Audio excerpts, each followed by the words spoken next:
Are the Indianapolis Colts the number one running team in the NFL? Well, since week 4, yes. But overall, without any question, the Indianapolis Colts have been an absolute stud team. For the 2021 season, they are currently ranked second in the NFL in rushing per game at 151.7 yards a game.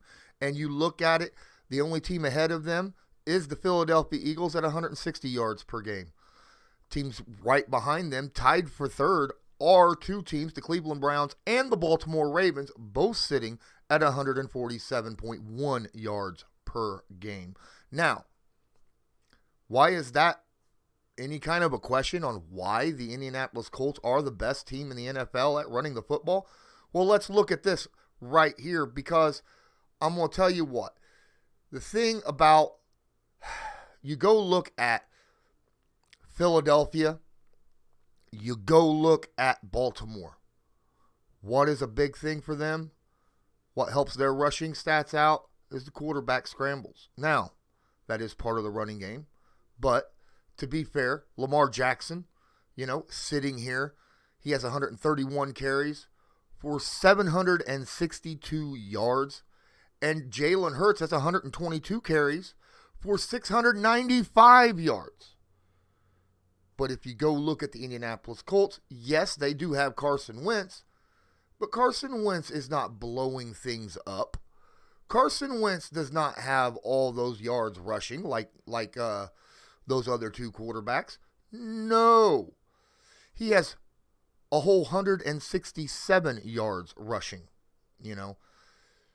When it comes down to it, yes, Jonathan Taylor, that guy who's looking as possibly the offensive player of the year, most likely, and even has his hand in the MVP conversation, has 1,348 yards, 16 touchdowns on the ground. But he's not the only guy that the Indianapolis Colts are really leaning on so much. Nyheim Hines has 261 yards, and he's averaging over 5 yards a carry himself.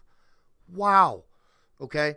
So the Colts as a team is really, really doing well as a running attack.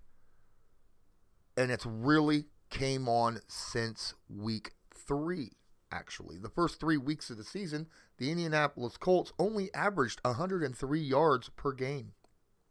Since that, the Colts have been averaging 166 yards per game on the ground. Why is that, you may ask? Could it be the schedule? Could it be, it took time for them to get together and understand each other? How about we go to injuries, especially across that offensive line for the Indianapolis Colts? This channel is proudly sponsored by the Backroom Collection. They do beautiful sports canvas art with football, basketball, baseball, and other sports themes. Special orders are accepted and autograph pieces are available. Many Indianapolis Colts signed pieces will be available beginning in November. Just use your discount code CL10 to purchase the pieces you want to spice up your living area. That's CL10. The Colts started off the season not knowing where half of their guys are. Eric Fisher was still on, not playing due to that Achilles injury.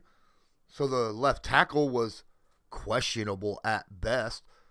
The very first game of the year, their starting right tackle, Braden Smith, goes out to an injury.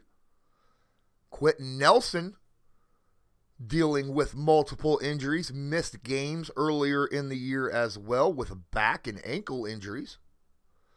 Ryan Kelly, during preseason and training camp, was dealing with a hyperextended elbow. The only guy on this offensive line that wasn't dealing with any type of injury was their right guard, Mark Glowinski. As the season went on, the offensive line became better and better and better. Carson Wentz started to understand how this team plays. It was very, very impressive because they started to see what they were able to do, okay? What they were able to do on the ground. Once week 4 hit, they started playing against Miami. They popped up that 139 yards rushing. They realized, oh, we have something special. The offensive line is getting healthier. Jonathan Taylor starting to hit his stride, and Carson Wentz is calming down some when it comes to all the passes that are being thrown.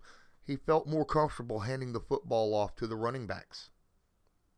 Since then, the Colts have averaged 166 yards per game on the ground. Wow. Eclipsing 130 yards on the ground 1, 2, 3, 4, 5, 6 different times in the last 10 games. Are you kidding me? That's impressive. Now the Colts enter the bye week. Guys across that offensive line, much like Quentin Nelson, who is still dealing with an ankle injury and a little bit of a back problem, is going to have that extra help, that extra time to heal. Eric Fisher, once he came back after week 1, started off slow, maybe came in a little early due to that Achilles injury, but has been slowly week after week getting better and better in the run game, blocking downfield. And you've seen it as the Colts have been able to run off tackle ever since Braden Smith got back and Eric Fisher started feeling much, much better. Could the Indianapolis Colts take over that number 1 rushing spot in the NFL by the end of the season? Only time will tell. They still have 4 more games left on their schedule. 2 Saturday primetime games coming up in a row against the Patriots and then the Arizona Cardinals. And then, of course, they also play the Raiders and the Jacksonville Jaguars. Stay tuned for this. Don't forget, please, smash that like button. Subscribe to my channel here.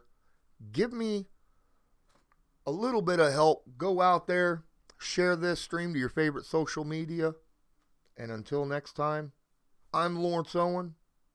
This is Colts Law. And as usual, have a good one. This video is sponsored by Newsbreak. Newsbreak is an app used over 1.5 billion times a month by people just like you to get local news via articles or videos by those who are focused on that specific area. People like myself. Just use the link in the description of this video to download it. Then search a city, state, or someone specific, like myself, Colts Law. Then make sure to follow them so you'll get all the news fresh as it comes out.